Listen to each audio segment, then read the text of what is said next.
Hello, my name is Marcus. I'm the compiler of a collection of therapy quotes entitled 1001 Windmills of the Mind. This is a collection of quotes taken from existential detectives or therapists who study psychology from what's called the psychoanalytic or psychodynamic perspective. All that means is that in the field of how do we heal the soul, the question concerns itself around how do we heal from our memories? How do we heal from a traumatic script? Or how do we heal from any kind of fixation or arrested development or developmental trauma or anything related to how a child didn't receive enough love to go through the separation individuation process, right? So again, Margaret Mahler says that the psychological birth of the person doesn't automatically take place with the biological birth, that there's this process that Mahler calls the separation individuation process up to the age of 3. And there are various sub-phases. And so these quotes give us knowledge, I believe, and give us the love that we need to go through the separation individuation process if we weren't able to go through it naturally. So man's main task is to give psychological birth to himself if he didn't get it naturally by the age of 3 with a secure attachment style. So a lot of people didn't get a secure attachment style, as surprising or as unbelievable as that may sound. It's estimated now that roughly 70% of children in North America don't receive a secure attachment style. Meaning that that there was some kind of painful arrest between birth and 3. Somewhere along that time, if it happens sort of earlier, that can lead to certain personality patterns. If it happens a little later, that can lead to different personality patterns, and so on. So for example, in order for the baby to go through the separation individuation process, they need a psychological egg. That's called the extended womb. Right? So the theory is that when the baby's in the womb, he's in a state of symbiosis with his mother. He totally and completely is 100% dependent on his mother for everything, basically. Right? And the mother's body meets the baby's needs automatically. But because humans come out too early, babies need an extended womb. So the symbiosis continues from the intrauterine womb into the extrauterine womb, also called the psychological egg. Because if the child does get his symbiotic needs met in this extra extended womb, then he feels safe enough to hatch out of that egg. But this hatching out is gradual, and it takes over 2.5 years. So for the biological birth, the metaphorical hatching takes place in a couple of seconds, and then the child is bonded to the mother, and the continuity of the symbiosis continues in what's now called the social symbiosis. So there was this sort of original symbiosis, and then it continues in the social symbiosis with the mother. And the mother's attuned, and she meets the baby's needs automatically according to the baby's needs. Just like the baby's needs got met automatically in the womb, the baby's needs are automatically met in this extra womb. So one suggestion that came up throughout the series is that maybe, as an idea, mothers just stay in bed for 3 months, or even 4 to 5 months, because Mahler says that the general consensus is among the so-called baby watchers is that the baby hatches out of this extended womb, or the stage of social symbiosis, or the stage of fusion, or the stage of undifferentiation, meaning the child still thinks he's in the womb. Emotionally, spiritually, he still sort of thinks he's in the womb from his emotional needs point of view, from his developing needs point of view.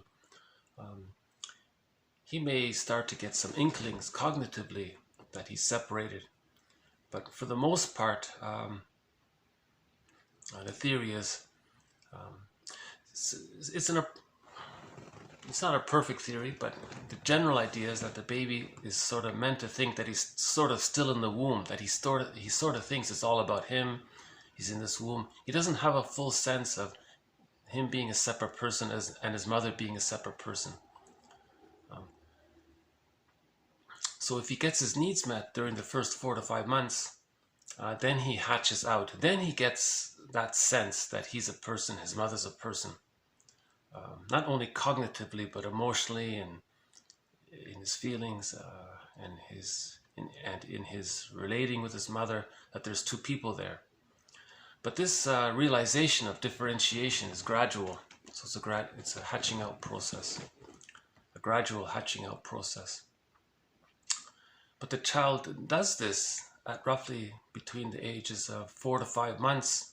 One author says it can begin as early as 3 months. Another one says it can happen at around 6 months. Another said maybe 6 to 7 months. So somewhere between 3 and 7 months, the baby begins the hatching out process. He begins, or she begins, the hatching out process. Now, in order to begin that hatching out process and to go through the separation individuation process, the child needs his psychological egg. This psychological egg is as important for the psychological birth as is the physical womb is for the biological birth. Right? Now, if the child doesn't get his symbiotic needs met, the theory is he doesn't really quite go through that process. So there's a personality pattern that develops around when a child doesn't get his symbiotic needs met, as discussed in recent videos. Right? Now, if a child does form a symbiosis with his mother, but it's negative, and the child can't hatch out, and he's stuck there in the tar pit of a negative symbiosis, then another personality pattern sort of develops around that fixation.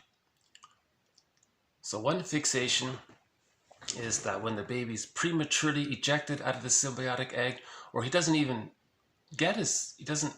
ever enter into the symbiotic egg, there's a personality pattern around that. If he does form some fusion with the mother, but it's very negative, and he's stuck there, another personality pattern. If the symbiosis was optimal, it was positive, it was loving, and the child does, for the most part, differentiate, and then between the ages of 15 months and 36 months, if he's stuck there, that's another personality pattern can develop from that. Right. So that's one of the theories about that's offered. That's sort of that I think I've tried my best to present this theory that personality patterns can be an outcropping based on where the child is stuck. Right? And if he's stuck there before the age of 3, the theory is he doesn't really achieve the psychological birth. He's still holding on to some kind of a fixation where he didn't get his needs met. And now when there's a trauma, there's repetition compulsion, he's gonna try to master that script. Oh, hold on a sec. We got some of the baby crows there on the wire. Okay. So that's one of the companion animals in this series, is the crow. And yeah, so there's some of the baby crows there. And sometimes the blue jay makes an appearance, and On occasion, a fox will actually trot by. So those are sort of the three main companion animals for the indoor videos. When we're outdoors, it's the mosquito, the mosquito, the mosquito. I laugh because he's been sort of a constant companion in the outdoor videos, and he's a little mischievous little critter. Sometimes he crawls on the camera, and I can actually see, and you can actually see him on the video. Right? The bee is the second one. That's not so bad. Once the bee was sitting on the phone there for about a half a minute. I could see the bee there while I'm talking. Oh, there they go. Oh, okay. Yeah, it's I don't know if you can see the waves there, but it's quite a windy day today.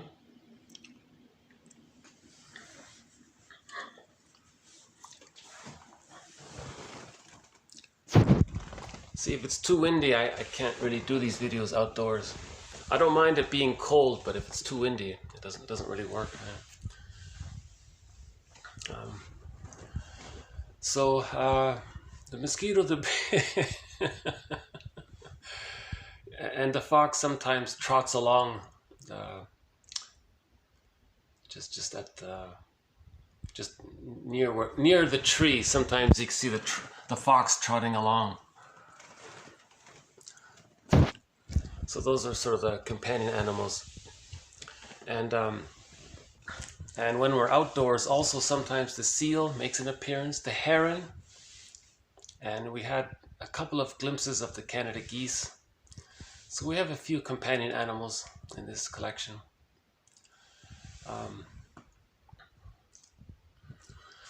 So in recent videos, we covered a thread. One of the threads throughout this collection is this issue of symbiosis, on the importance of it. So we now have well over 100 quotes on symbiosis. Actually, the last video, the one posted before this, we included some quotes on symbiosis. So in this video, we'll move on to, we'll update, we'll add some quotes to another one of our threads in this series. Again, we have over 30 threads related to the psychoanalytic perspective.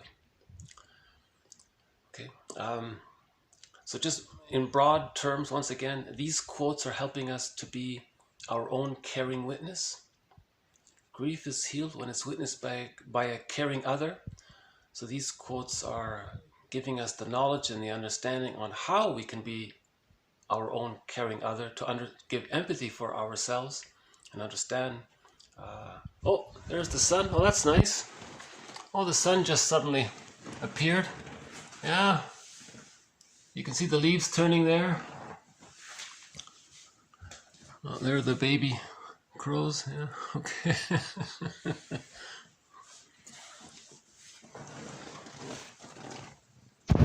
Oh, the sun just appeared for about 1 second.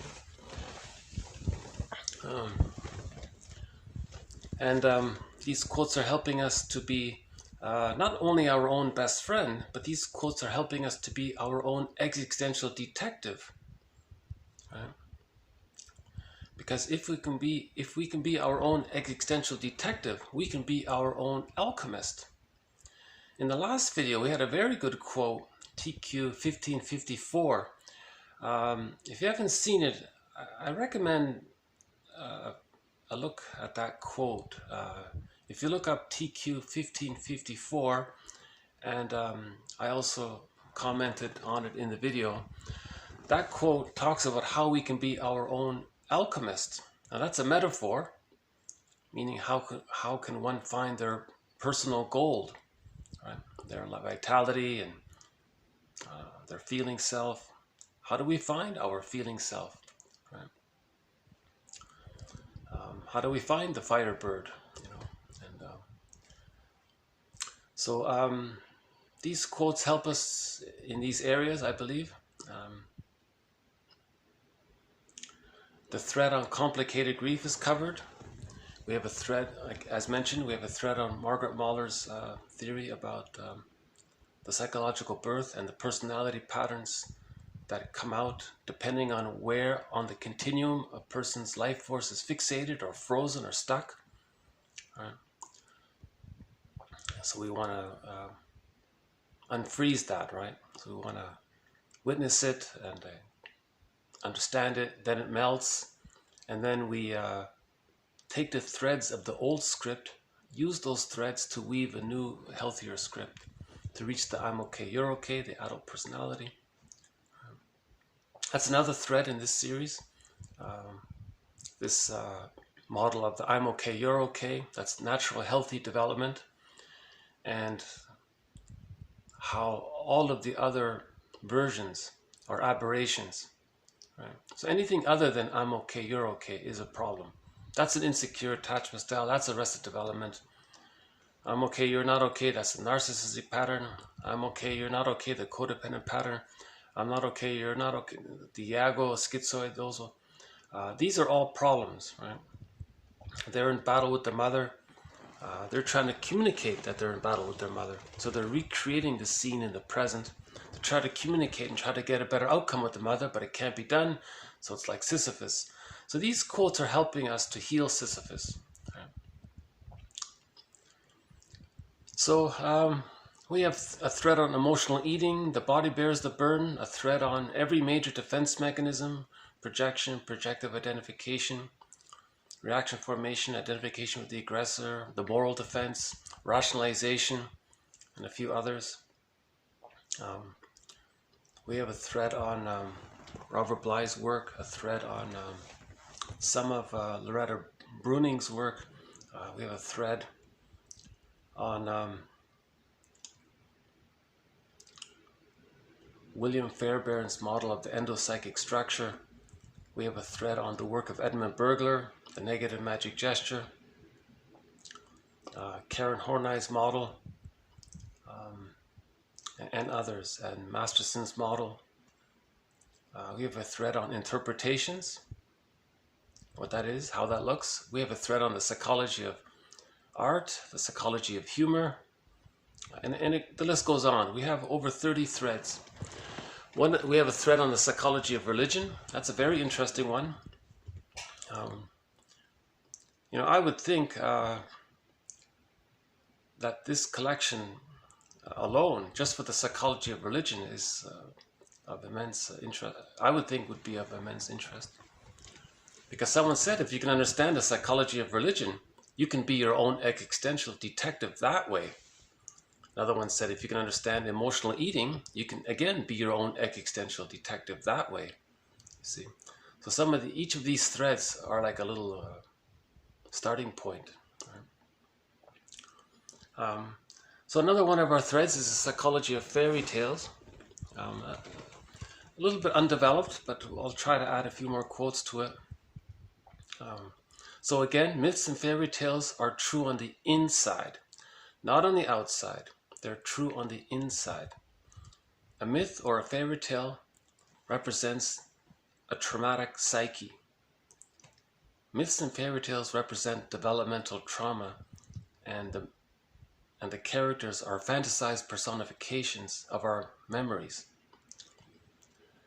So just like a person wakes up in the morning and they recall some of their dreams, all of their dreams, that all belonged to them. So all of those dreams, the sequences, that's all part of one's psyche. Similarly, a myth or fairy tale is like a dream, and they're interpreted like dreams. They all belong to one's psyche. Yeah. So nowadays, we sort of have this jargon of the endopsychic structure, this internal theater. So maybe I'll just briefly summarize it. So the theory is the child bundles up his memories around certain themes. The time when the baby is loved, all of those memories amalgamate, condense, coalesce around this theme of the mother being loving. Now, because of the child's primary process thinking, pre-verbal thinking, thinking in images, and because of his small size, and the mother's this giantess in the nursery, and because of his total dependency, his memories are very specific. So when the mother is loving, we speculate that, as shown in myths and fairy tales, that his imagining of it, a fantasized personification of this cluster of memories of being loved by the other, is this beautiful, divine, wonderful fairy godmother or beautiful goddess, some loving being, right? So the child's impression of the mother is wildly exaggerated. It's not reality. But in his brain stem, or in his implicit memory system, or in his amygdala, in his pre-verbal primary process thinking, things are seen emotionally like that. Right? So now the child has an image of the mother as being this goddess, linked to a part self-representation that's loved. So that's one relational unit there.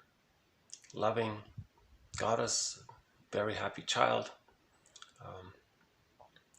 Sometimes the mother sees the child and supports the child. It's sort of it meets a different need. So there's a mother, there's an image of the mother that's sort of like a mentor, or like a caring witness, linked to a part self that feels accepted. Sometimes the mother promises to meet the child's needs, linked to a part self-representation that feels enticed and happy, that in the expectation that they believe that they're going to get their needs met. So there's the alluring representation of the other, linked to a part self that feels allured. But as Fairbairn says, often when the mother is alluring and promising, many times she's rejecting, that they go together. Meaning the child thought he was going to get his needs met, he was excited, then it got rejected. So now things are split. So all the splitting that takes place is because when the child feels anxiety, he splits things up and puts things in boxes and denies it. That's how he manages his anxiety. So there's an image of the mother that's in the fantasized personification, or in the ghost of it, or the phantom of it. It's like this alluring seductress character in a myth or fairy tale, linked to a part self that feels wide-eyed and hopeful and waiting. Okay. Then there's the mother's unavailable or rejecting. So in the imagination, in a myth or fairy tale, that's some kind of frightening creature, a bad witch, or some scary something. Takes many forms. Linked to a part self that feels devalued, shamed, humiliated, hungry, enraged, empty part self, the unloved self, the despised self. That can take many different forms in a fairy tale. The child is in exile, the real feelings lost in the unconscious. So you have sort of this internal theater. Klein says we live in two worlds, this internal object relations world and the interpersonal external world. We live in two worlds. Right? Now the baby first has this external world with the mother. His memories around that form this internal theater. And if it's traumatic and it looks like a myth or a fairy tale down there, then after the age of 5, the child distorts his perception of the present according to this traumatic memories, because he wants to heal the internal object relations world. He wants to get a better outcome. He wants to be peaceful there. He doesn't want the soul to be so fragmented like this. It's a lot of psychic pain and mental pain.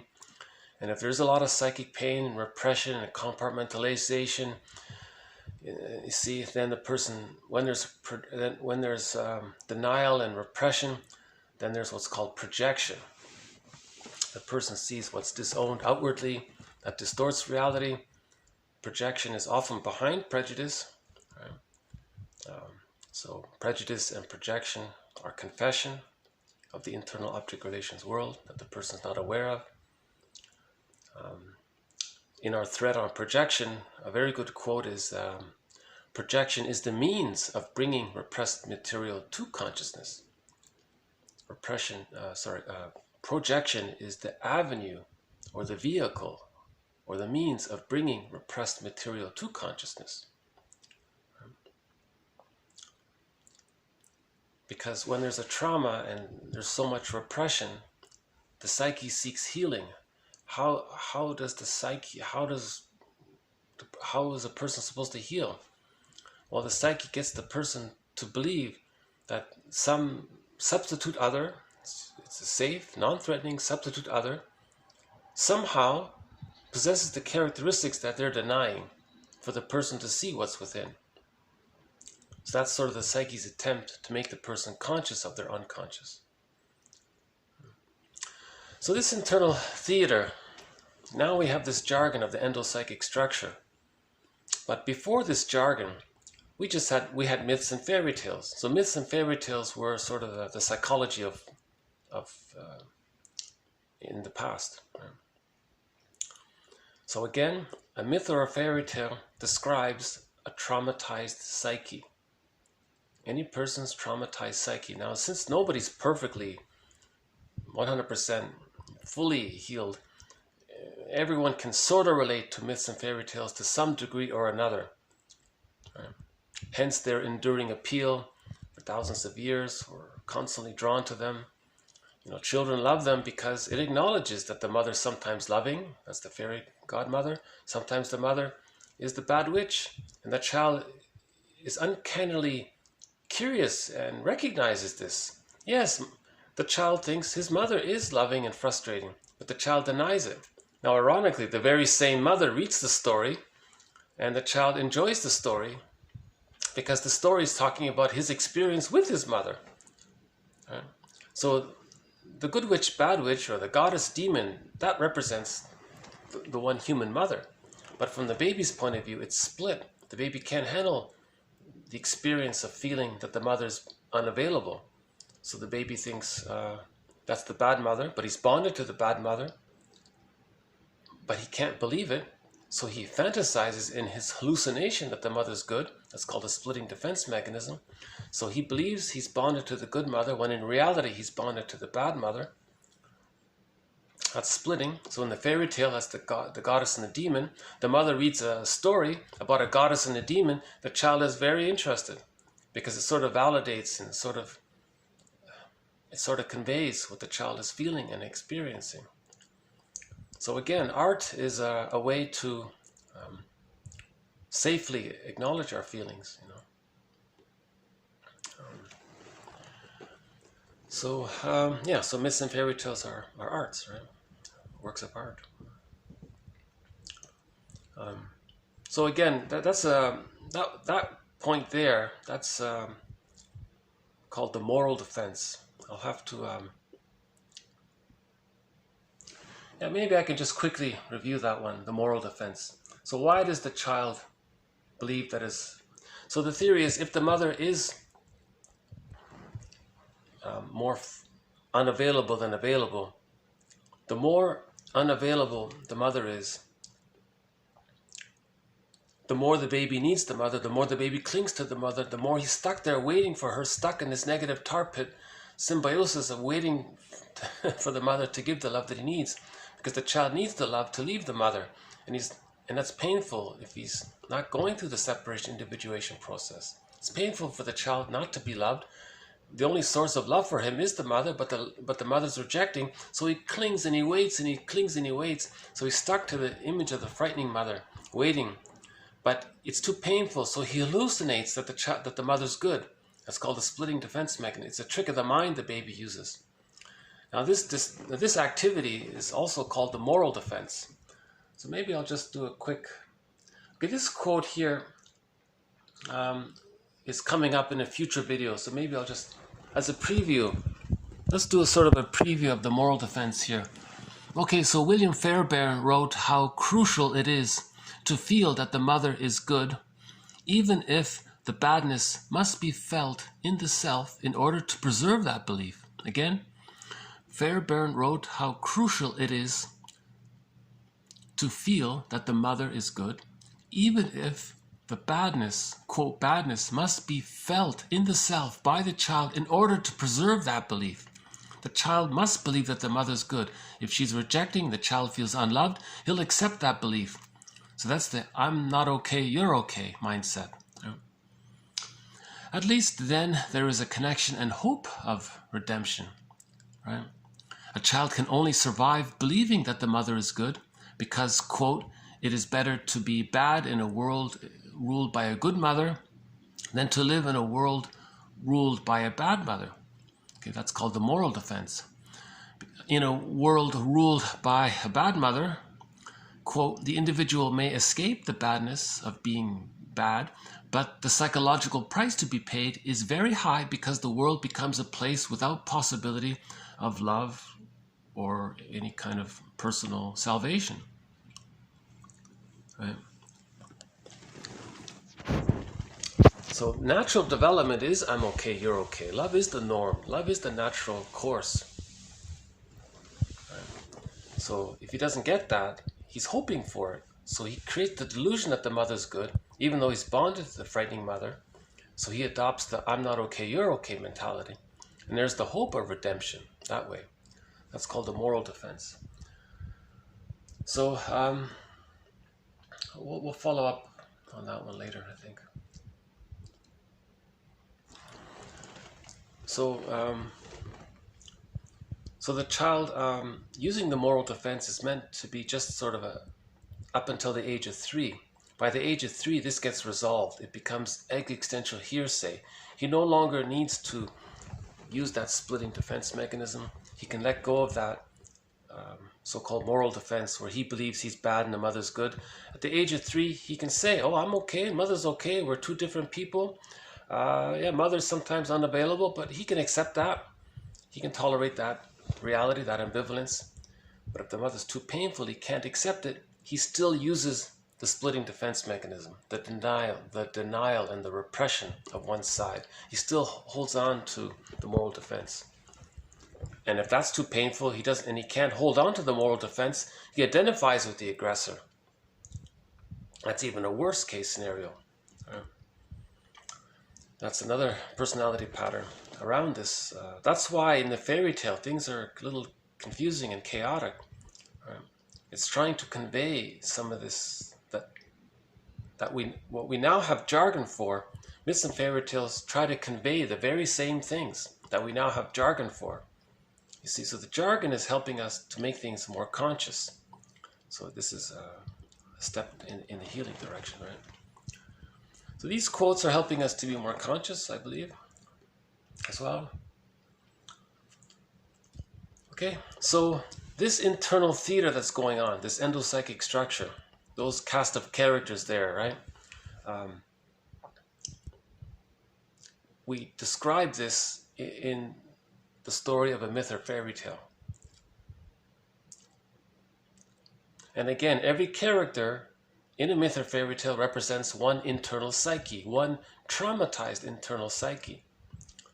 The goal of the fairy tale story is to convert the goddess and the demon, bring them together, and they both morph into the realistic image of the mother as being an ordinary human woman.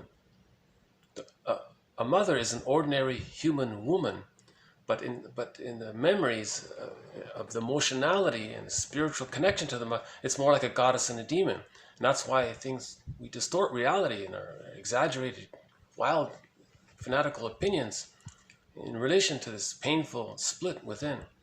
So the hero,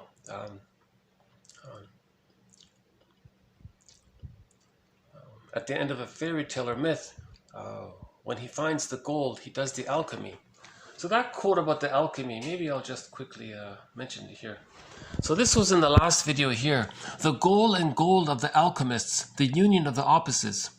Okay, the integration of the bad mother and the good mother through a process of realizing the unloved self that has been separated from a complete symbiotic tie to the bad mother.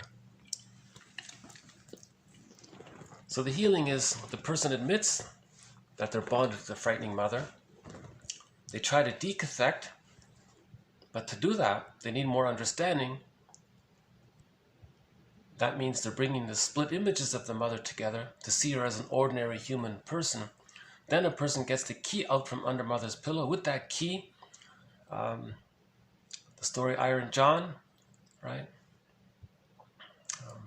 He unlocks the cage, and Iron John gives the boy his golden ball. So that's how he gets his gold. So that was covered in the last video.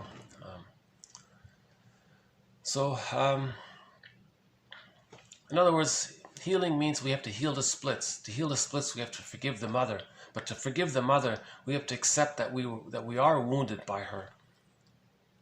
And we don't want to do that. We often more prefer to hold on to the moral defense and just keep the fantasy going. Okay?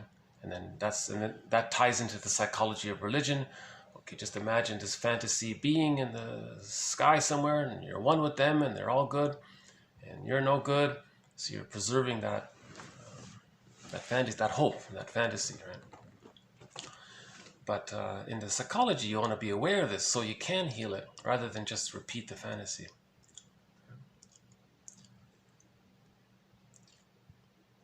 Again, fantasy is a defense mechanism to deal with anxiety. The anxiety that one is bonded more to the frightening mother than to the loving mother. See, no one wants to admit that. There's anxiety, so we fantasize a rescue fantasy. We make some rescue fantasy.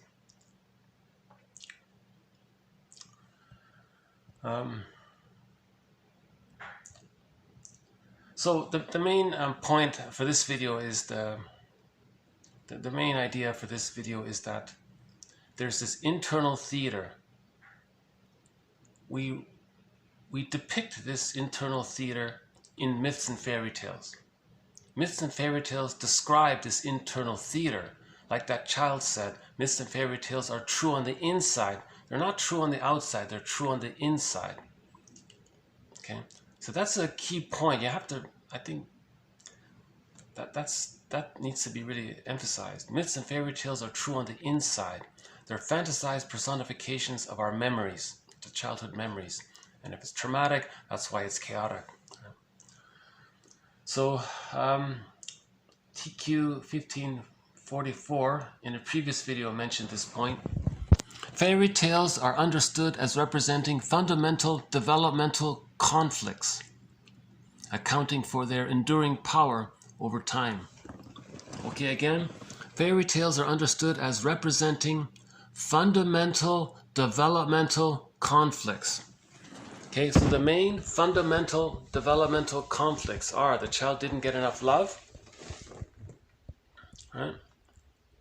So he has an inner conflict of needing love, but his memories of the mother is more frightening. So how is he going to get the love that he needs when there's a memory of a witch always attacking him? And he needs the love from the witch, the very same witch, but he thinks in fantasy it's going to come from someone else. Now there is some love there. It's not totally, like that. But splitting takes place when the hurt and pain outweigh the love. So when the hurt and pain or the disappointments by the baby outweighs the love, that's a fundamental developmental conflict. That's the key fundamental developmental conflict. The baby has a wish, but the fear is too much. Right? That leads to the splitting, and that leads to the repression and the projection, identification with the aggressor. Those cast of characters, any one of them can be seen outward. The person can identify with any one of them. They can flip around. He can do them simultaneously. It leads to doublethink. So there's a huge distortion of reality. To somehow the psyche is trying to get the person to be aware of his internal theater. If he can be aware of his internal theater, he can work towards healing the splits and being his own detective and alchemist and so on to get the gold, right? But so again, projection is the means of bringing repressed material to consciousness. So myths and fairy tales are pretty much similar, but I think for this video I want to borrow what Alan Chinen said about the difference between myths and fairy tales.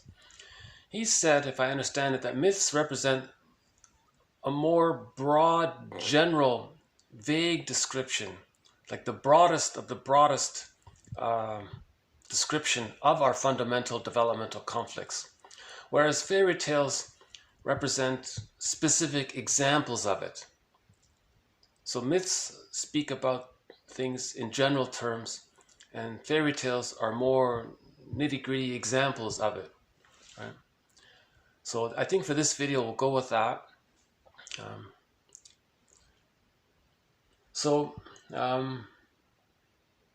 Okay, TQ 1556. So myths in mythology, right? They have a long history in psychoanalysis as significant metaphors. Okay, myths are metaphors for understanding important psychodynamic issues. Okay, myths are metaphors for understanding important psychodynamic issues. Okay, so myths are metaphors for the internal object relations world. Okay. So one myth is this guy Agamemnon. Okay, again, that the moment you hear that name, you're thinking such a horrible thing. It's not it's not true on the outside. It's a metaphor for the inside. So that horrifying story. No. If the blue jay appears, I'll turn the camera. We have lots of videos of the crow, so maybe I'll just I'll leave it alone with the crow. But according to one indigenous culture, oh, there's the crow.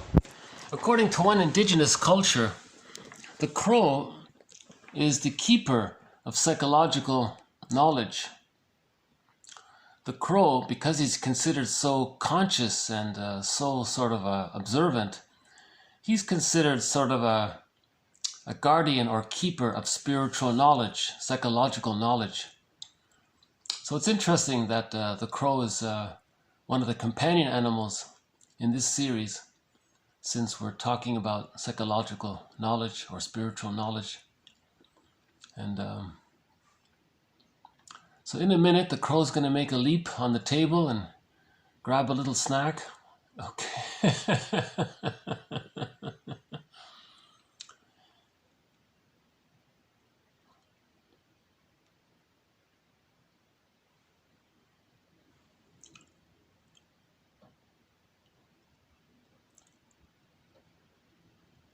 Okay, and there's his buddy there. Okay. There he goes with his friends. Okay. If this is your first time seeing the crow, they're not as scary as they look. They're actually they're very peaceful. They're friendly. I have a lot of little heartwarming anecdotes with the crows. On occasion, a baby crow will fly down the flume, down into the basement, into the wood stove, fly out of the wood stove and get stuck in the mud room, and he's flapping around.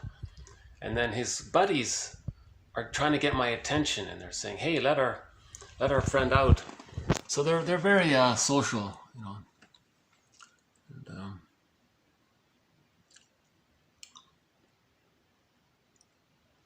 you know, if you can get a good look at the crow, you'll realize.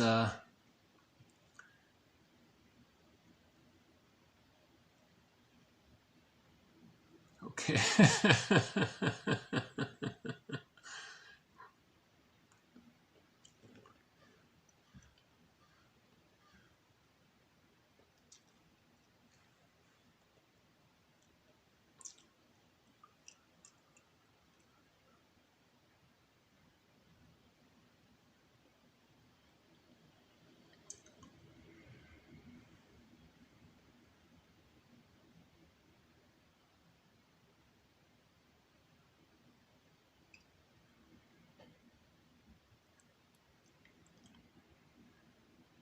You know, and they're different, you know. Interestingly enough, each crow has a little bit of a different sort of demeanor about them.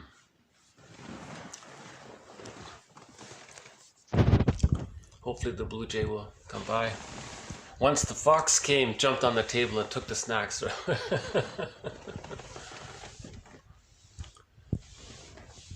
One more here.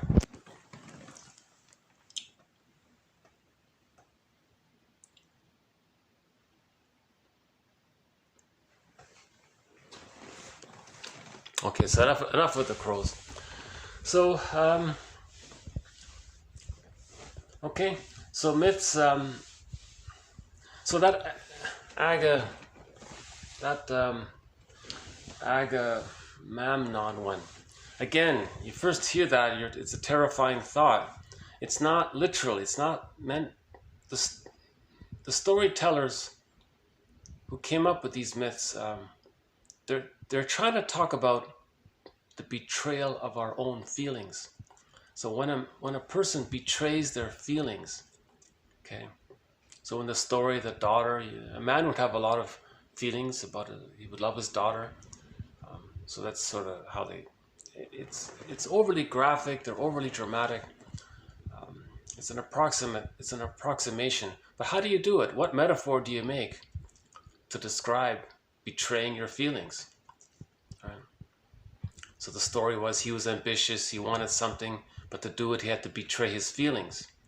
How do you describe that in a story? How do you describe that phenomena of betraying your feelings in a story? So someone came up with that myth, and it's sort of stuck for all of these years.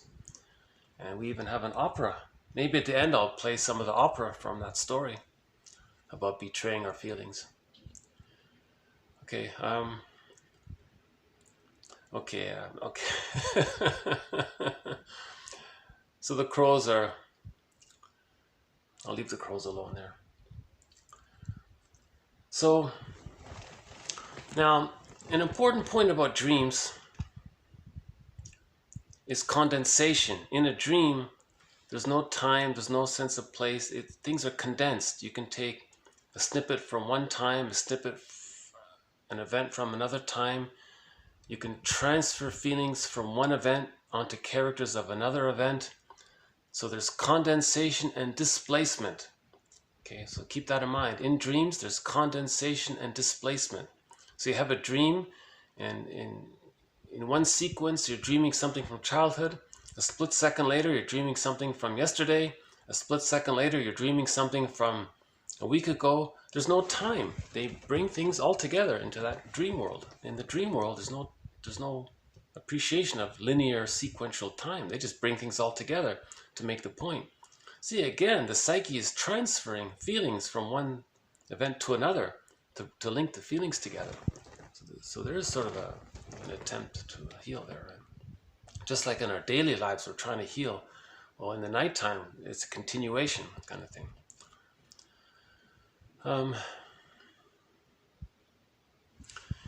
One last look here.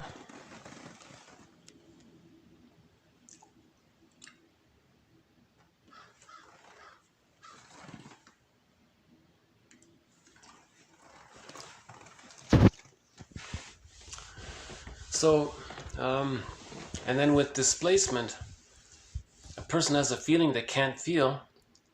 They have a dream, and the feeling is transferred into some other person or event. You wake up and you think, why did I have feelings towards that benign person? Well, because they were safe. So that means you transferred them from some other place onto the safe person. They were just the accidental therapist in your dream. They're to hold your dreams, to hold your feelings.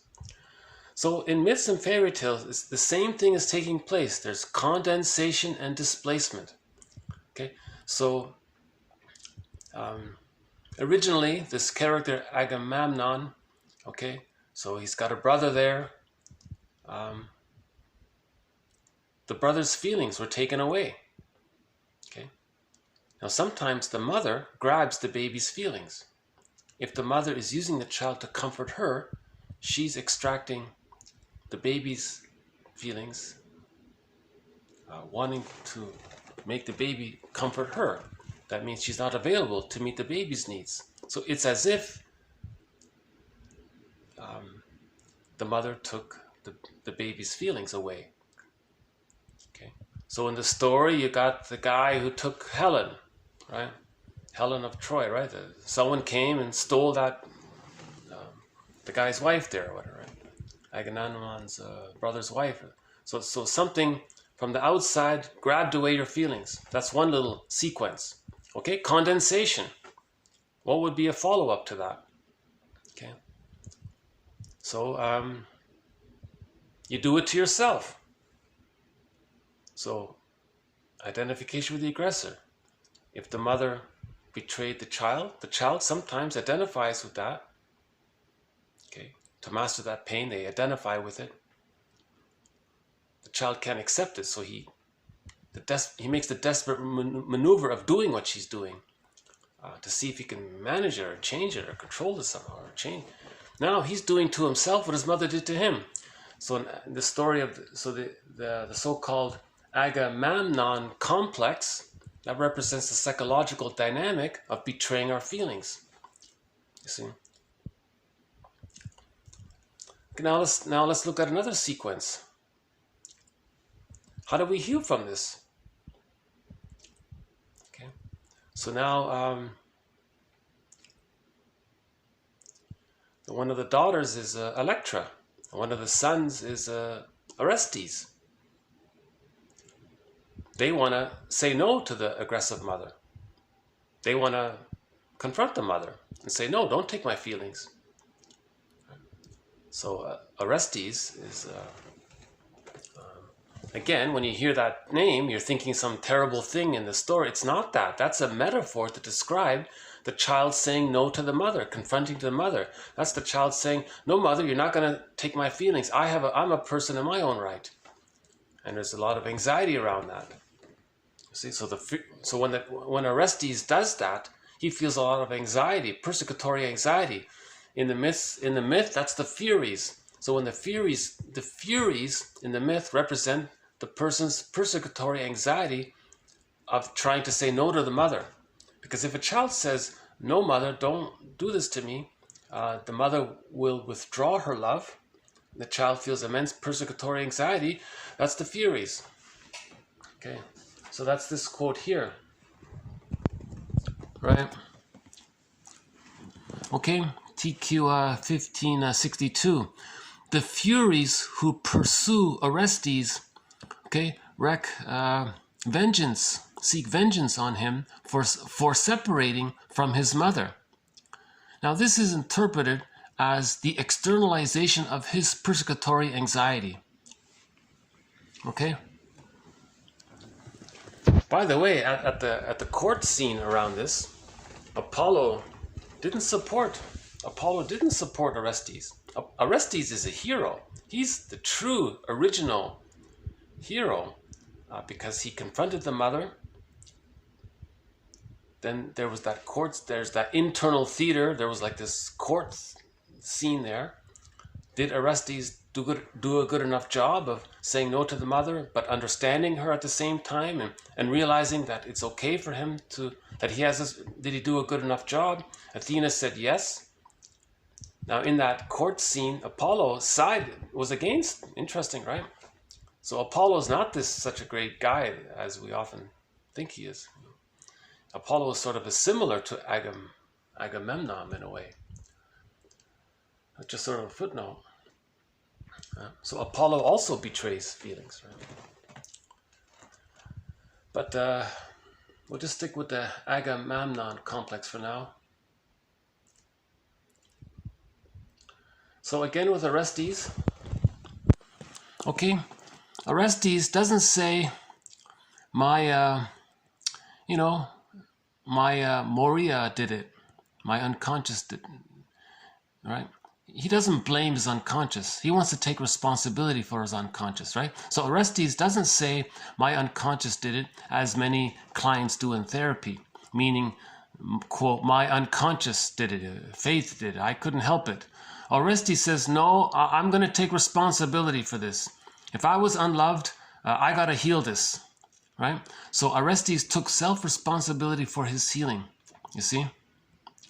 Now this phrase, moria, okay. So nowadays we say the unconscious script, the repetition compulsion, but long ago they would say fate. That's what they meant, right? So how did they personify this fate? They called it moira. So this 6000 BC painting, this unconscious was represented by this figure here. This dark, that's the shadow there, right? So you have a rider here, and they're influenced by this. That's their fate. So what they're doing, or where they're going, or how they're living, or whatever they're up to, this unconscious. So this means what they don't know about themselves, right? This means the unconscious shadow controls the person, right? So this was called the moira, or the unconscious shadow figure, right? So it's interesting that thousands of years ago they had an understanding of the unconscious. They just depicted it in myths. So in the myth of this one here, they draw a picture of the unconscious. They drew some terrible witch figure. This terrible, I don't know why they... Yeah, I think it's a woman because the feelings are distorted. The feelings are betrayed. So the shadow is an angry woman. So it's a hag, some kind of hag woman here, right? So interesting, right? So Orestes says, yeah, I'm not just going to blame my unconscious. Man's main task is to give psychological birth to himself. Orestes is maybe the first, clearest example of that. Okay? So Orestes got it. Now in that courtroom drama, he was exonerated. He said, yes, you confronted your mother, and the Furies tried to punish you. You escaped that. That's okay. All's good. You found yourself. Congratulations. You found your personhood. Right? So he's not guilty. No child is guilty to say no to their mother if the mother's harming them. No child is guilty, right?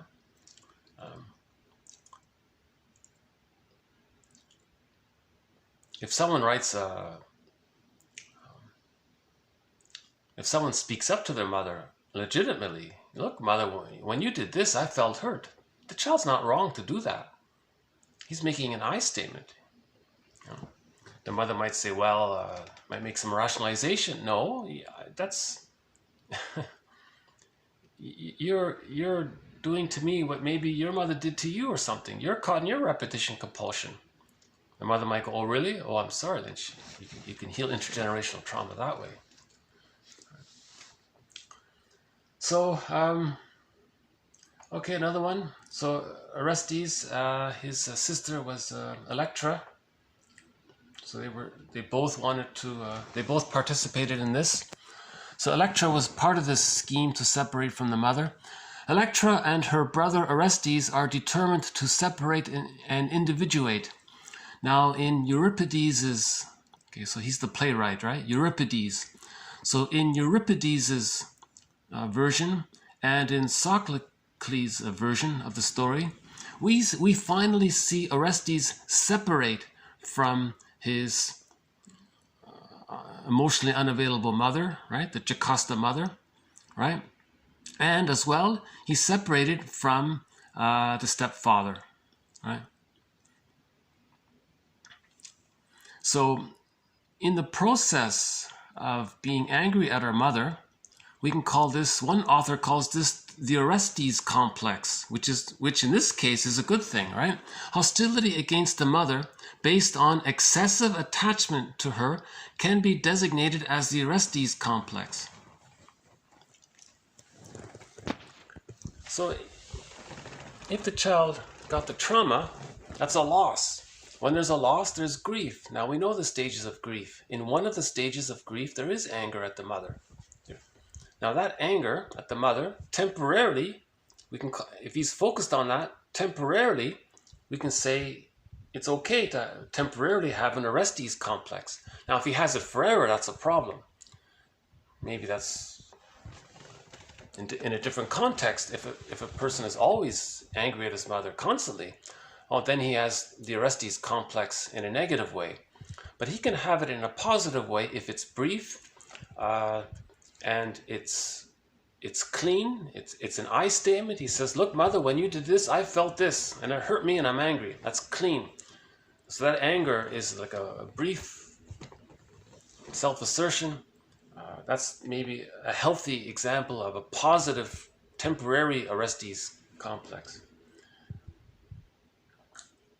Because if there's trauma, he's trapped in the negative symbiosis with the rejecting mother. Now, we're not blaming the mother. I know this sounds like... See, we need the previous videos to make this video, to be able to digest this difficult video. We need all of the previous videos are sort of preparation for this video in a way, right? So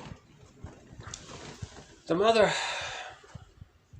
for whatever reason, there are theories around it, got stuck in her existential dilemma. The mother may have had prenatal distress syndrome. If she did, that predisposed her and made her very sensitive and vulnerable to receiving birth trauma if there were complications at the birth. So she may have had birth trauma. And then if her mother didn't offer a secure attachment style, then she has arrested development, a relational trauma. She's fixated there. And then she develops a personality pattern around that, and she's stuck there. And if she has a trauma, she's stuck in the repetition compulsion of trying to communicate the dilemma to somehow master it somehow. So that person grows up, has a child, and does to the child what the mother did to them, to communicate what the mother did to them. Okay, so the mother wasn't loved. She says to the child, sorry child, I can't love you because I'm trying to communicate that my mother didn't love me. That's a developmental trauma. Bergler calls it a negative magic gesture. Well, again, the mother may have had situational traumas in the environment with siblings, in the environment, the neighborhood, forced relocations at the dentist's office while getting their tonsils out. So the mother may be stuck in her situation. And then when she gets a child, sometimes she might use the child as a comforter. Some women say when they get the baby, they secretly think, finally, someone is going to respond to me and listen to me and be attentive to me and meet my needs and care for me and give me due consideration, give me due respect, and give me mirroring and see me and comfort me and love me. Finally, someone's going to do this. So the child parentifies the baby. That's called childhood parentification. So the mother is trying to heal from the pain.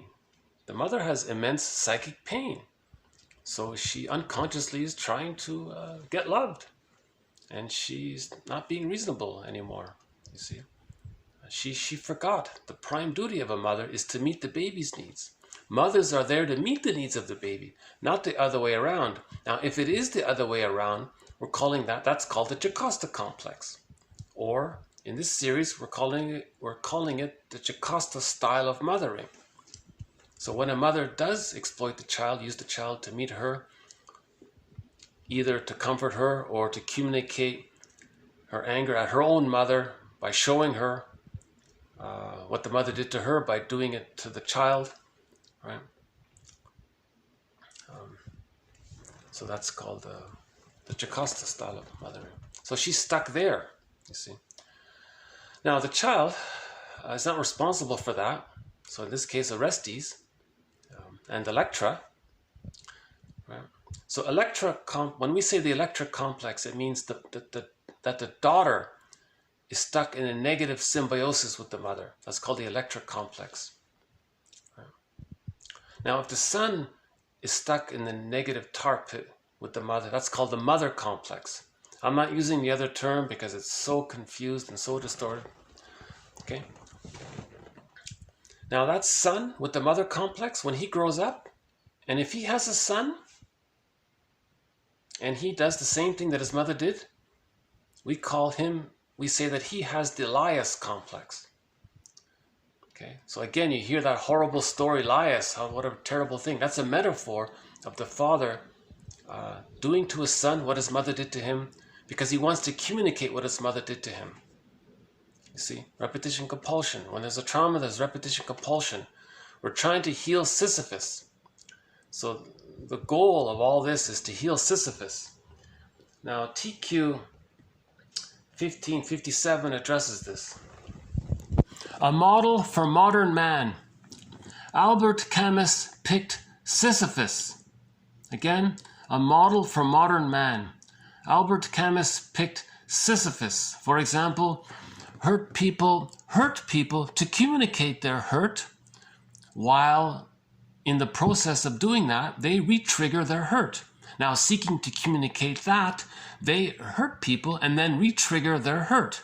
Again, seeking to communicate that, and so on, like Sisyphus. So, Sisyphus, right? Intergenerational trauma, that's Sisyphus as well. So we want to understand some of these dynamics, right? So we got the Agamemnon complex, betraying our feelings. We betray our feelings if the mother betrayed our feelings. We betray our feelings to communicate to our mothers in our mind, look, mother in the mind, I'm betraying my feelings to show you that I didn't like it how you betrayed my feelings. With the hope that the mother will change. Can't be done.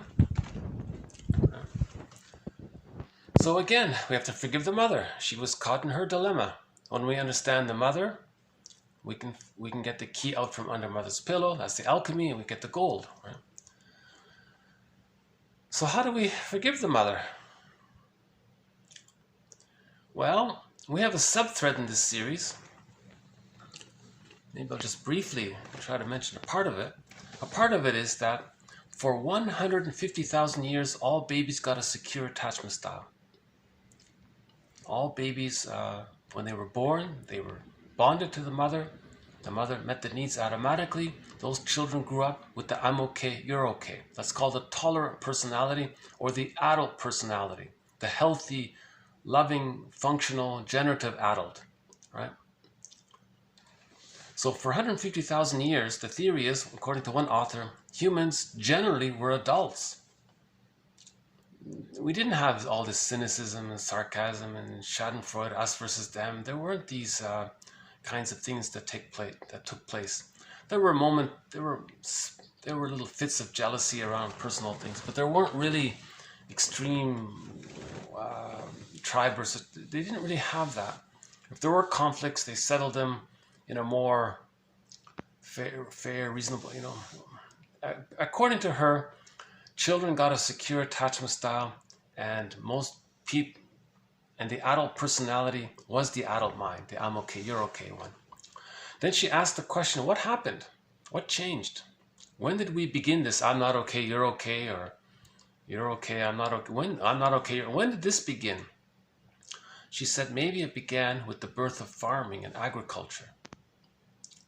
So when we were nomads, right, that joke, we can all live like nomads, or I nomad at you and you nomad at me.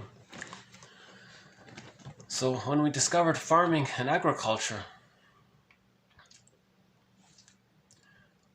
we got a huge surge in safety with all that abundance of food. Now, the mammalian brain sends the person an immense amount of serotonin. Right? Then the brain adjusted to that. And then whatever gives a person that serotonin, if they don't get it, they feel stress. So if there were weather problems, if there was a storm or something and the crops, then people didn't get that supply, they didn't want to go back to the old way. They were used to that level of serotonin.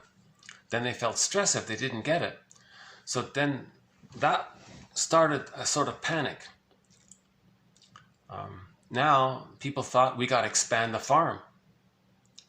We got to grow more. We got to expand to keep that serotonin. Then we're in the fear. Now we're in fear mode.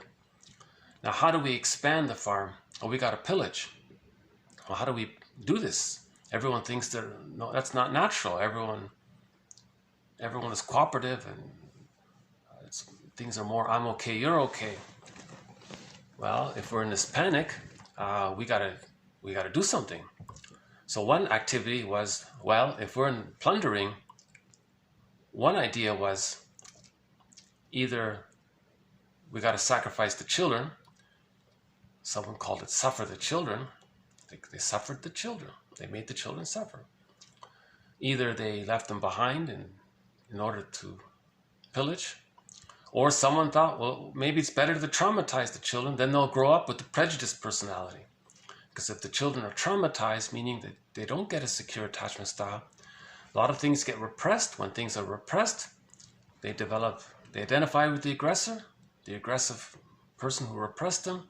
That's the I'm okay, that's the fake I'm okay, you're not okay. That leads to the prejudiced personality. Now, people with the prejudiced personality can then go out and say, well, we're okay and you're not okay. That's the birth of this us-them stuff. And then now you have the victims, and they're the pool of poorly paid workers who then pillage. And now they're hurt. What do you do about that? Well, their spiritual rituals, you change it. You invent religion, give them creeds and dogma, which frighten them, which preserve the repression, and give them fantasies that they're going to be saved, like that moral defense. You're going to be saved one day. So now you comfort them that way, make them feel better, but don't make them aware of the switch between spirituality and religion. So religion became a tool of plunder. Religion became a tool of the global pillage system. In order to pillage, you need the prejudiced personality. Religion creates the prejudiced personality because religion creates repression. When there's repression, there's projection. Projection is prejudice. Prejudice personality. Prejudice personality, then there's the pillaging takes. So horrible thing, horrible ideas, but so the babies got traumatized. That was the birth of it. The invention of religion promoted that, and then sometime later on they created schooling systems to brainwash people that one side is good, another side is not good. And then the religion reinforces all that. Because we're in this panic over pillaging, because the brain adjusted to a very new high level of serotonin, you see, and we're not aware of it, you see. So again, serotonin is the feel-good chemical when we feel safe, from the mammalian brain's point of view. Right? So when the old brain perceives safety, it feels safe. So when a person eats a lot of sugar, that tricks the brain into thinking it's safe, then the person gets a lot of serotonin. So people become addicted to lots of sugar. So again, dopamine for the chase, that's the pillage, and then serotonin from the catch. And then we got stuck like this, like Sisyphus. So he said here, what's the model for modern man? He said Sisyphus. So that we pillage, we got it, but what if we lose it? We panic, we got to pillage again. That re-traumatizes things, that reawakens the original trauma. Then we pillage again, that reawakens the original trauma. We pillage again.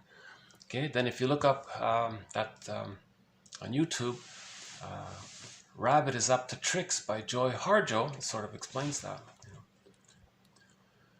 So the goal is to make things conscious, right? Yeah, no blue jay yet.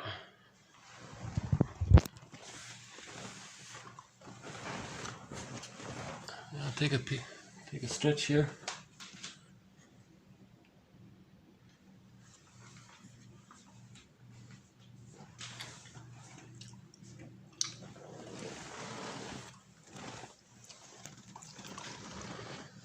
So then you have we have a quote by Jane Elliott about how education is involved in that. I just saw a documentary recently that tried to paint the indigenous people in a very negative light. I was very sad to see that. Very sad to see that, because indigenous people were safe, peaceful, right? They taught people how to survive the winter, and then yeah, I won't go there. That's a very sad story. See, as a defense against that sad story, people may engage in magical thinking. Well, let's just do some little gesture, and then it'll all be okay. That's the magical thinking. You see. So we have a quote about that. The baby gets his needs automatically.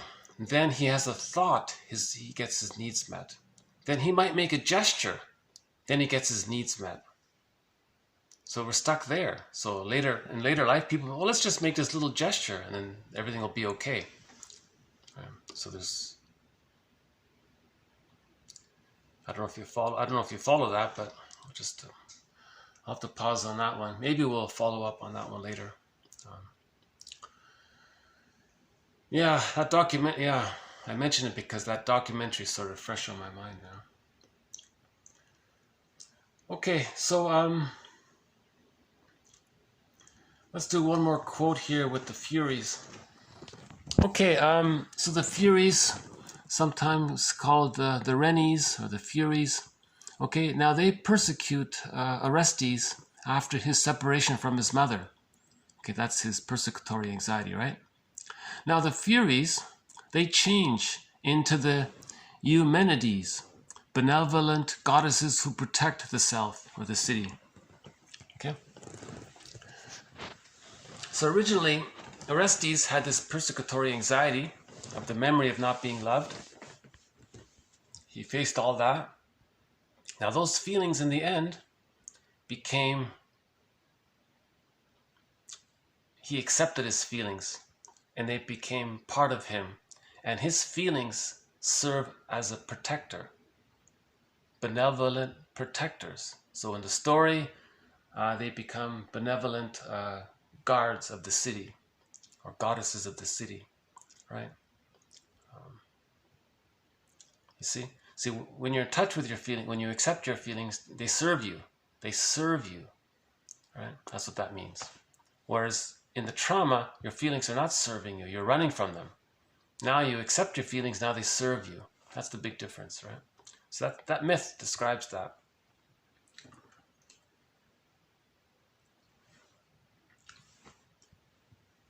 Okay, now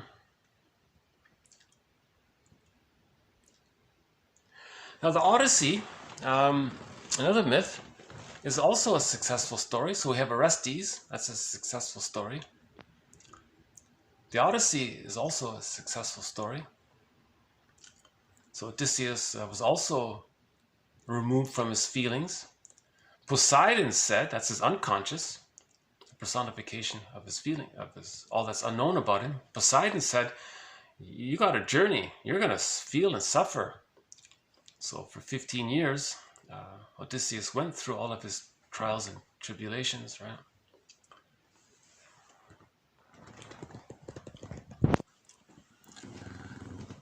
Okay, a son has always trouble at home when his father has gone away, leaving him without supporters. And this is how Telemachus is now placed, for his father is absent and there is no one to stand by him. Okay, so that's Odysseus' son, right? Okay, for every wrathful god who counters Odysseus, there is a helpful god who helps him. Okay, just as with a client's inner conflicts, there is a drive to resolution. So in the Odyssey, when he faced some persecutory anxieties, something better happened. So there is this innate drive for healing. There's an innate drive for healing. Right? So that has to be kept in mind, right? You want to sort of support that. So we have a thread on the Odyssey story. So just a quick mention here. Yeah, this quote here was about the son. He didn't have a father. So just a footnote about that.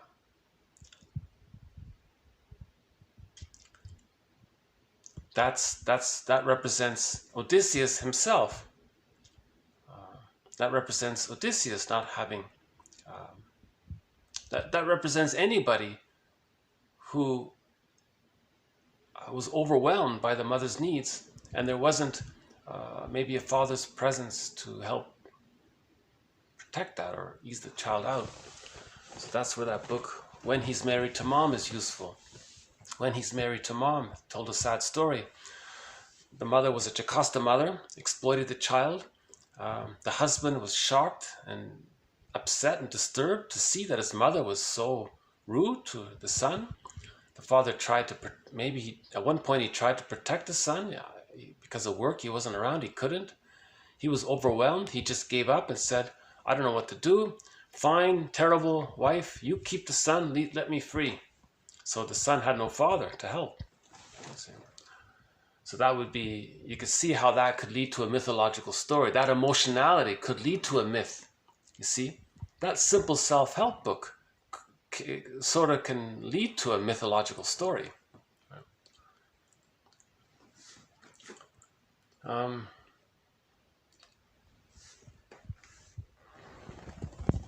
Okay, back to Orestes. Orestes found his selfhood.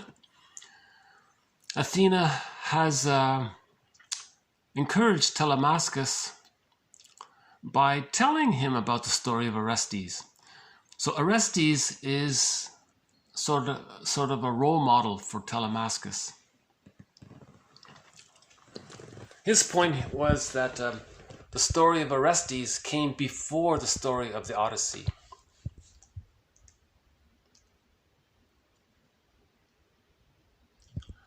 Someone calls the Odysseus complex or the Ulysses complex the hero's journey. I haven't seen that one, but one author says here the Ulysses or the Odyssey or the Odysseus complex or the Ulysses, same thing, right? Complex means the hero's journey. This represents the process of resolution of the mother complex, as in the alchemical process of forgiving the mother through healing the splits, thus differentiation and access to the real self and the return of the golden ball.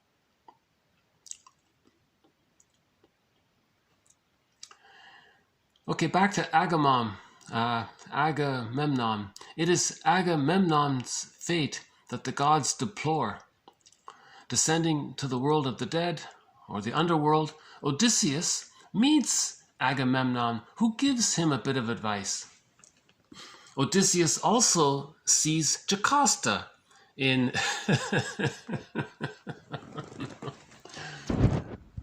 See, this is not meant to be taken literally. It's trying to make the point.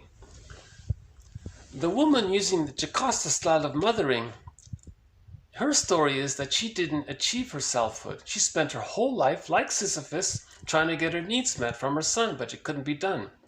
So that's why they depict her image in the underworld. This Agamemnon character, sort of the same thing. He was the son. Agamemnon was sort of a son of a character who was just like the Jocasta mother. Similar sort of thing. And he didn't face it.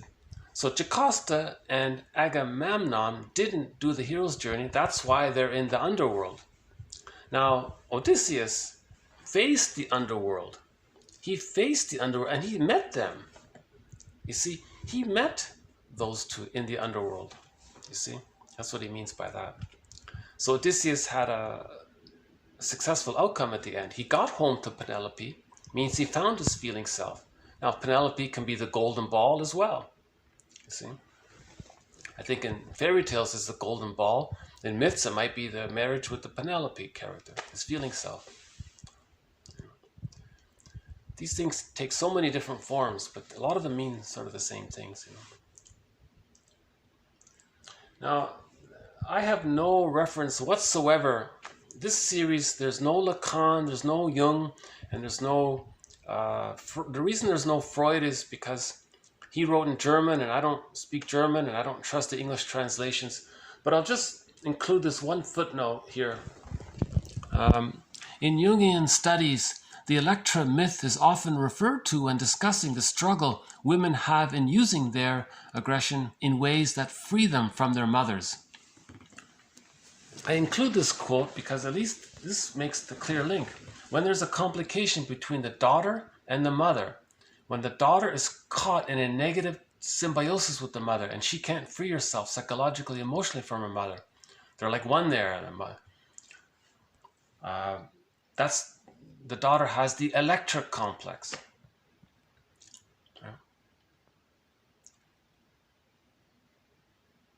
See, Electra is the one that encouraged Orestes to help with the separation.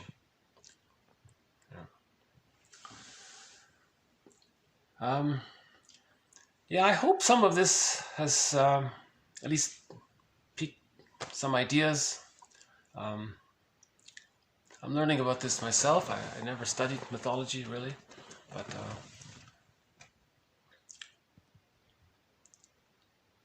throughout this series, we have a thread on the Jocasta style of mothering. That's a huge thread in this series. Then we have the mother complex as a result of it.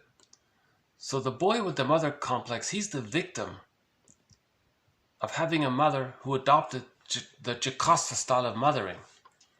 So he now has to be either, he grows up to be like Agamemnon or Apollo, right? Or the Don Juan and all those negative characters. Or that guy had a brother named Orestes. Now Orestes is the version of facing the mother. Now it makes sense, right? Orestes faced the mother. Now that was dramatically illustrated in that mythological story, but it doesn't mean that literally. It just means she confronted the mother, she faced the mother, she accepted the mother, the reality of the mother. Orestes accepted, it's this verdict of reality that makes the work of mourning so painful. Orestes accepted this verdict of reality that he was bonded to the rejecting mother. And he faced that. That's all that means. And the Furies is the persecutory anxiety around that. So Orestes is the hero, just like Odysseus was the hero. So we have two role models on the hero's journey, Orestes and Odysseus. Right? So we could say that in a way, they're also our mentors in this series. Yeah, maybe we should say that. We should add them as mentors in this series.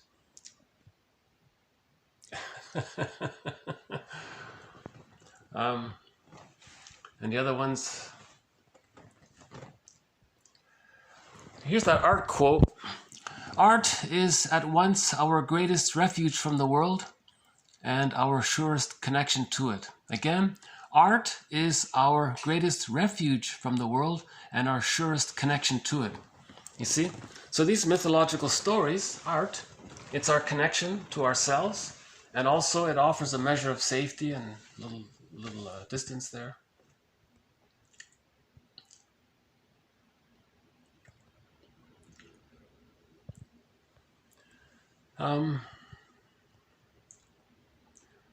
So part of this internal theater is this defense mechanism called splitting. So we'll add one more collection to our thread on splitting. Okay, infants make use of splitting to help order chaotic early life experiences. Okay, again, chaotic meaning traumatic. Infants, babies use splitting to deal with traumatic experiences. Okay?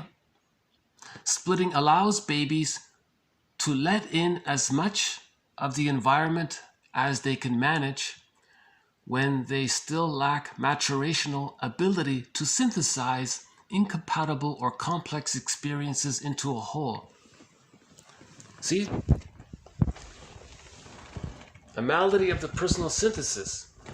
The baby can't synthesize. He has a malady. He can't synthesize that the mother's frustrating and loving. He can't put it together. So he creates goddess and demon and separates them, puts them in separate boxes and denies one. Selene says the child thinks that when the mother's frightening, that's not his mother. So it's a real delusion there. That means he can't synthesize. So analysis leads to synthesis. The goal is synthesis. Right? Another name for psychoanalysis is psychosynthesis. We're trying to synthesize things. Right? So the child can't understand that the mother is caught in her existential dilemma, but we as adults can understand that our mothers were caught in their existential dilemma. See, that's the difference. The baby couldn't understand it. So that's why he used these emergency defense mechanisms, like splitting, compartmentalization, denial, repression, identification with the aggressor, the moral defense, reaction formation, and others. It's chaotic there, like in that fairy tale story. It's chaotic there. But all of that becomes existential hearsay by the age of 3 with a secure attachment style, as well when we achieve the psychological birth as a result of the hero's journey, right? That Orestes and Odysseus models for us, as written by the playwrights. The playwrights, in other words, those playwrights who wrote, so Euripides, right, is the playwright for Orestes, and Homer is the playwright for the Odyssey. They are shrinks. They're shrinks. They're therapists. They're trying to convey this journey, and they're aware of it, and they're giving form to it, you see. So, yeah, so the baby adopted the splitting defense mechanism because he couldn't synthesize. Now as adults, we synthesize. That's called alchemy.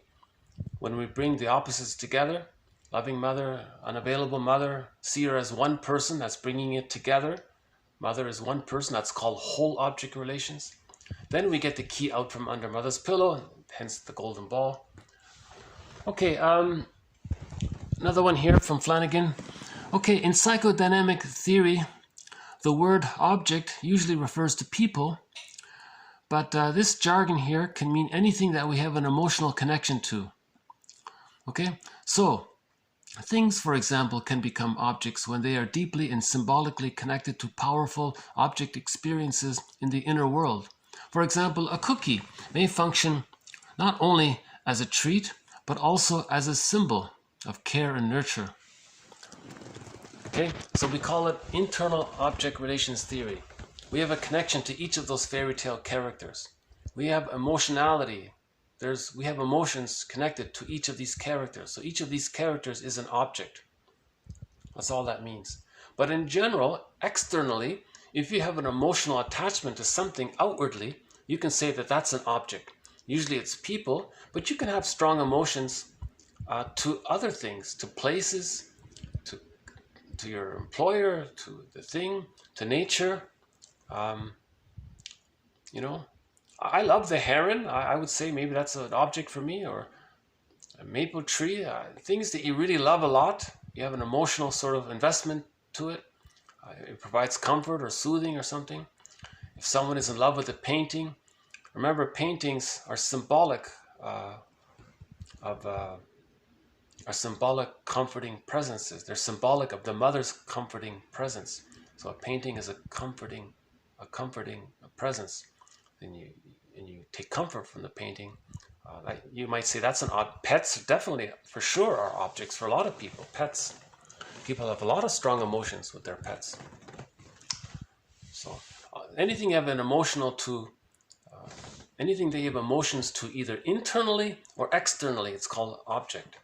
That's all it means. A simple term. Okay, one more here. Object relations theories focus on the interactions that individuals have with other people and on processes through which individuals internalize those interactions. Again, object relations theories focus on the interactions that individuals have with other people and on the processes through which individuals internalize those interactions. Okay? And on the enormous role these internalized object relations play in psychological life, so the psychological self. The term object relations thus refers not only to, quote, real relationships with others, but also to the internal mental representations of others and to the internal images of self as well. Part self images, part other images, these are objects, right? While Okay, now while other theories have attended to how the ego copes with life stressors and adapts to conflicts between intrapsychic structures, object relations theory adds an inner mysterious world with its own story, plot, drama, and above all, cast of characters. Okay? Mythology. Okay? So that's what we're talking about here. So this is the link between internal object relations theory and mythology. It's the same thing. It's an update. Object relations theory is a modern update to mythology. Right? Okay.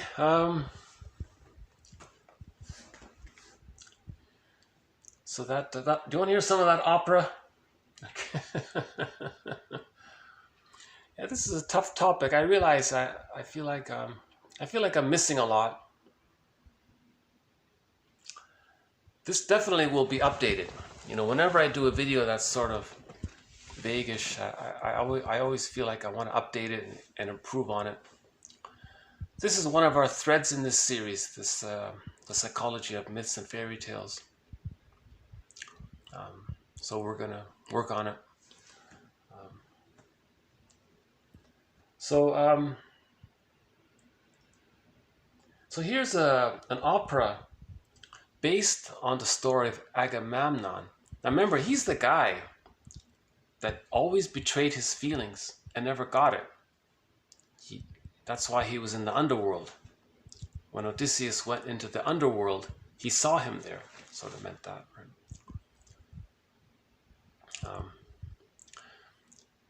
We have a quote regarding that movie, I Love Huckabees, the character Albert.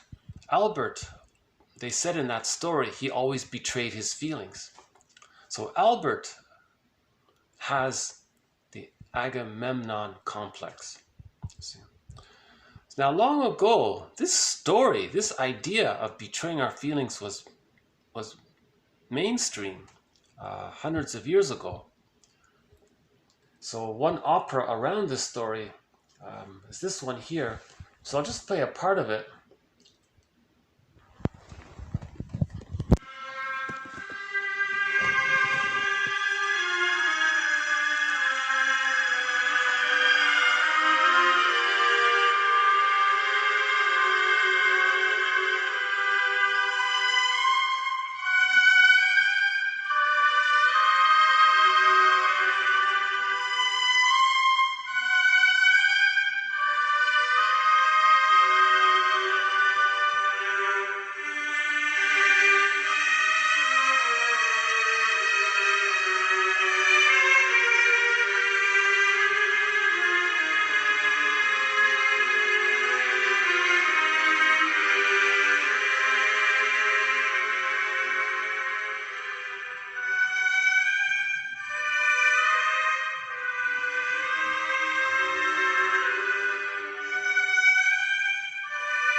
I'm in the countryside. My connection isn't the greatest, so might skip a bit here. But it's interesting that there was a real interest in this idea of how we betray our feelings, and And it's still alive. For example, in that story, in that comedy movie, I Love Huckabees, it addressed to this. So, yeah. So these ideas, I think, are making us aware that we have feelings, that they got squelched. The baby has to squelch his feelings in order to preserve the attachment. He develops a false self, an as-if personality. What do you want, mother? What do you want me to be? What do you want me to say? What do you want me to do to please the mother? Okay, so the mother was looking for her symbiosis. The child was trying to be a symbiotic object to the mother. See? So his feelings got betrayed, sacrificed, squelched, however you want to phrase it, sent into exile. Right? Now, when Odysseus went into the hell scene in the underworld, he faced his mother, the Jocasta, right? He saw her there, and he acknowledged it. He saw Agamemnon, meaning he saw a version of himself, really. You see, all those characters in the hell scene are him, are aspects of him. The whole Odyssey is one psyche. The whole Odyssey is one psyche. So he recognized the Agamemnon in him. He had faced that. He even got advice from it. He even learned from it. He saw the Jocasta. He saw Sisyphus. Odysseus saw Sisyphus in that hell scene, right? In the underworld, right? So he's admitting it. He's understanding it. He's seeing it. He's recognizing it. He's getting it. He's conscious of it. So those are three important things to be conscious of, right? We got to forgive the mother, how she betrayed our feelings, that's Jocasta. How we do that to ourselves, that's Agamemnon. And then that's a trauma, we repeat that, like Sisyphus. And then, so Odysseus saw those three characters. So we want to understand these three characters because it's a part of our psychodynamics. It's a part of our internal object relations theater world that's influencing us. You see? So once we do all that, we learn from that. Now we're understanding, you see, and things move forward that way. Yeah.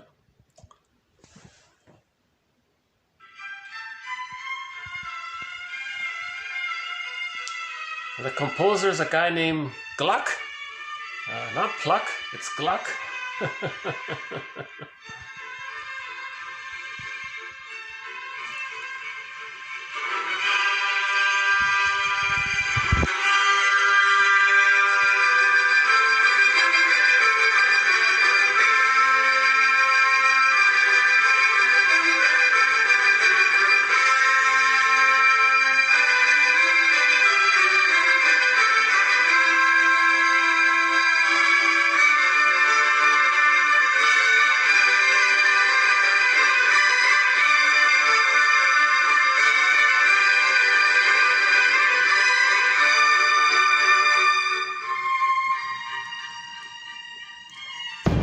See, and the whole issue of Sisyphus is understanding the confusion around Sisyphus, right? I think I have a cartoon about Sisyphus. Hold on, let me dig up this cartoon. Let's see if we still have it here. Hold on a sec. Or maybe not. Yeah, hold on a sec. Let's dig up this cartoon.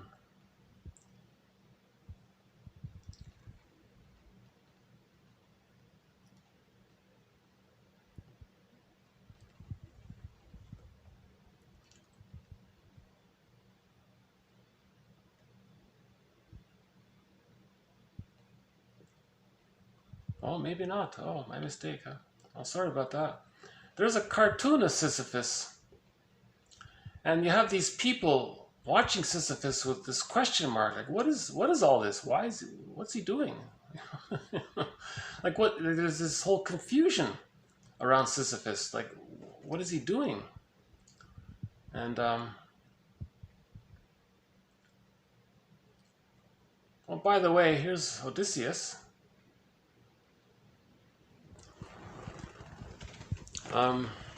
So in that cartoon, about Sisyphus, there were these people watching him rolling that stone up and down, and they were confused. What's he doing? So the confusion around this is that the psyche is trying to redo, replay, rework the trauma to see if it can somehow get a better outcome so it's not so painful. But after the age of 5, it can't be done. But the psyche is trying to do it, and it's trapped and it's stuck. That's why it's called Sisyphus. So the positive intention of the repetition compulsion is that our psyche, Poseidon is trying to get our attention, so to speak. Our unconscious is trying to get it's trying to get our attention. Look what you're doing, see it. And you're going to keep repeating until you see it, kind of thing. But it's stuck there and it's painful and you keep repeating it. So that cartoon was a good, yeah, too bad I can't find it.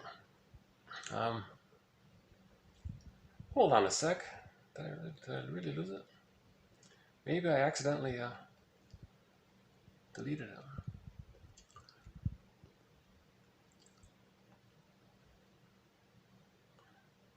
Okay, here's one here. Okay, so you can see the guy rolling the boulder up the hill. And you have these two characters here. They say, you know, what are we doing?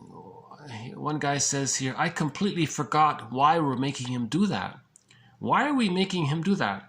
So that's the unconscious there, right? So those two characters there, they're personifications of nature, right? Nature wants you to heal. So nature says, well, you repeat to try to master, but after a while, it's absurd. So the nature is saying, oh my God, what's going on here? You see, so we have to be aware of this concept here. So nature wants us to heal. So it gets us to repeat. But after a while, it can't be done after the age of 5. That's why we want to bring this material to consciousness. So we have myths. Myths make us conscious. These stories. And the opera is an attempt in that area as well, to put it to music. So now we got the story of the play put to music. It's helping us to make all this conscious so that we can heal this this traumatic script. See, he's repeating the traumatic script. Those defense mechanisms got the baby through childhood, right? So we have a quote from a couple of days ago from John Bradshaw. He said something to the effect that your defense mechanisms helped you to survive childhood, but after the age of 5, they block your development. You're blocked like Sisyphus. You're stuck there like Sisyphus. You see? These defense mechanisms, like the moral defense, identification with the aggressor, splitting, compartmentalization, denial, repression, projection, projective identification, rationalization, and so on, that's all meant to be existential hearsay by the age of 3. The child was a genius to come up with these maneuvers of the mind, to delude himself, to think that he was being loved when he wasn't, and he survived that way. But after the age of 5, he's stuck there with all that. There was a huge psychological cost for doing that. That psychic pain. Now, when there's psychic pain, the psyche doesn't want that. It wants to. We gotta redo this or create a new script. Right? We gotta rework this. So the person is trying to recreate the past in the present to see if they can do it, but it can't be done. No one in the present can be the breast mother. No one in the present can take the person back in a time machine and change history. It can't be done. So either we repeat and don't remember, or we symbolize it through plays, stories, myths, jargon, and we symbolize it. Then we can heal Sisyphus through these stories. You know. So that's why I like this collection, 1001 Windmills of the Mind. We now have over 1,500 quotes. We have the core quotes from TQ1 up to 1001, plus all of the bonus quotes. So, all in all, as mentioned, over 30 threads. And so, by the way, speaking of the Odyssey, here's a stamp.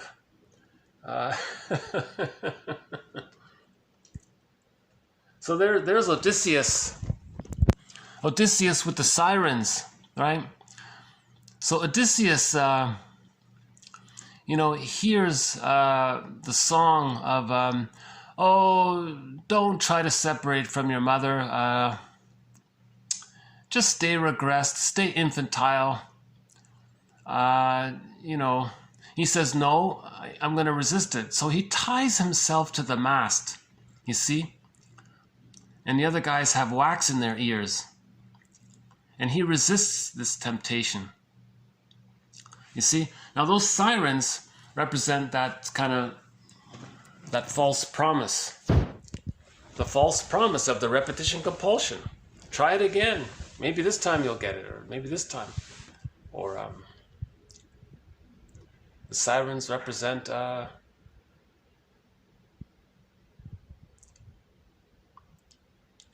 regress further, repress further. Don't go on the hero's journey. Don't be Orestes. Be a mama's boy. So those sirens are saying, just stay a mama's boy.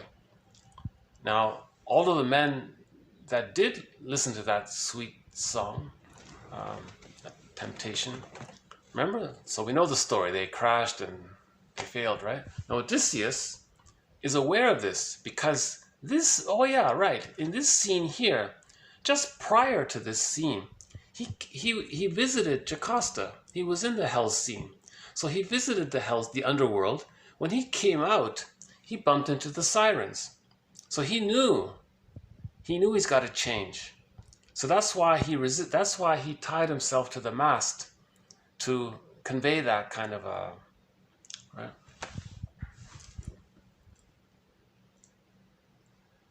In the Hallmark story, starring Armand Assante, there's a scene where Odysseus ties himself to the mast, but that's in the VHS. So that's why if you watch the film version of the Odyssey, I suggest you get a copy of the VHS if possible. When they moved it over to the DVD, they cut out this scene. This very scene right here, depicted in the stamp. This was a stamp from someplace. I don't know how they thought of that. They cut that scene out in the DVD. Unbelievable. That's a key scene there.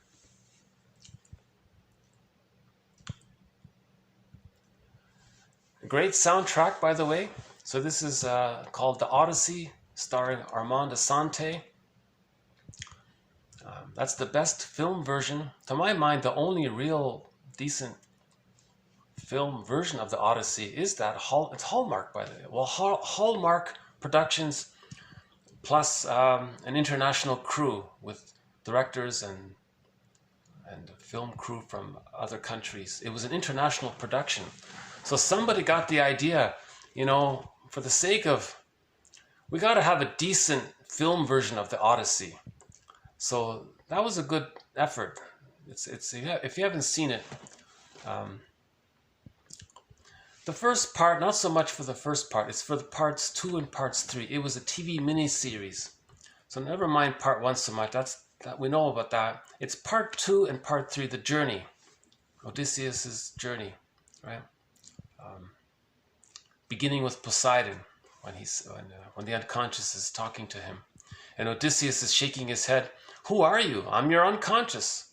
I'm you. I'm your psyche. I'm your, and there's a lot in here, and you've denied it, and you've ignored your feelings. You've been like Agamemnon. I don't want you to be like Agamemnon. Well, what do I gotta do? Well, you're gonna start to feel now. What does that mean? Then he goes on this 15-year journey, right? So yeah, I think the story of I think all schools should play that Hallmark miniseries, part 2 and part 3 in particular. Okay, so we'll end up on our theme song then. The theme song to this series, 1001 Windmills of the Mind, is Katja Epstein's German rendition of the song Windmills of the Mind.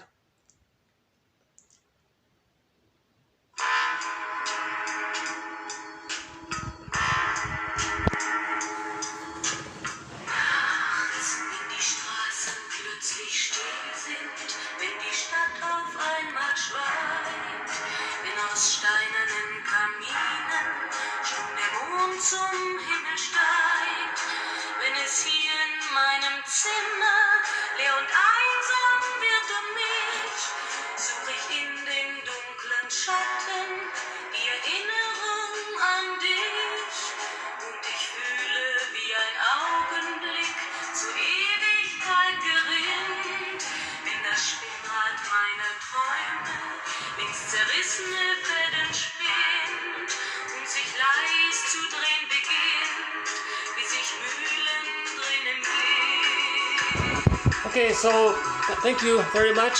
This has been TQ